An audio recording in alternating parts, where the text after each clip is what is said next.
Hello, welcome to the Udemy course on suicide awareness and prevention. My name is David Adrian Thomas.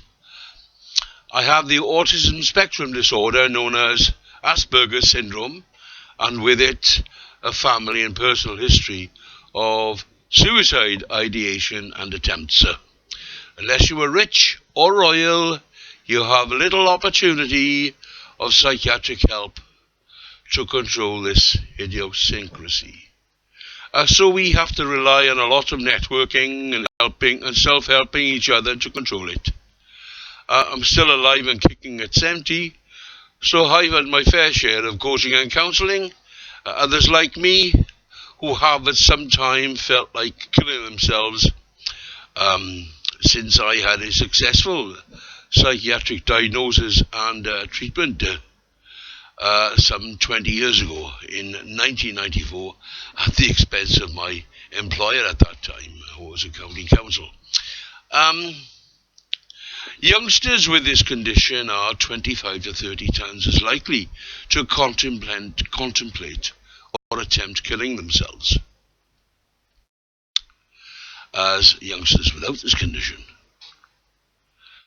So I have effectively about 500 or 600 years worth of coaching and counselling experience in suicide awareness and prevention, had I been teaching only youngsters without the condition that I have.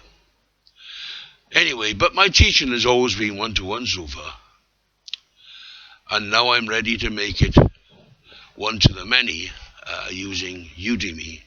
I'll be teaching it in 7 sections, as Udemy calls them, but they are steps. I call them steps because they progress through a process designed to make best use of the natural neuroplasticity of the fabric of the human brain itself. You have to take each step in order to overcome the problems that made you suicidal in the first place, and to preempt and crush problems you may encounter as you grow older but have never encountered yet. That's why it has to be in steps. Otherwise, the suicide serpent, sneaks up and bites you in the bum when you are least expecting it. I cured my suicide ideation problem, theoretically, at age 15, but I became complacent, and it crept up behind me, and bit me in the bum again at 40 years later, when I was 55. So you don't get away from it. You don't escape from it. All you can do is control and manage it and be aware of it. So let's keep the mood up as we go through this course, for it is very easy to get maudlin as it is to get complacent. Adopt a positive mental attitude now at the beginning towards dealing with this issue, and by the end of the course you will realize that the outcome is itself upbeat.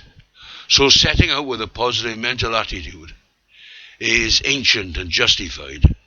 Well, I'm ancient anyway, and you'll be justified if you're going along with me. Right? So, for those who have signed up for this course due to the loss of a loved one through suicide, stick with me right to the end, because by then you'll realize that even suicide, though sad, has silver linings in meaning and in purpose that you likely knew about but were afraid to ask or believe. These meanings and purposes are as important as meanings and purposes for staying alive.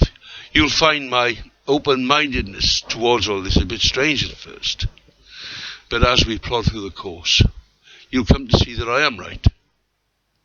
So you will be too.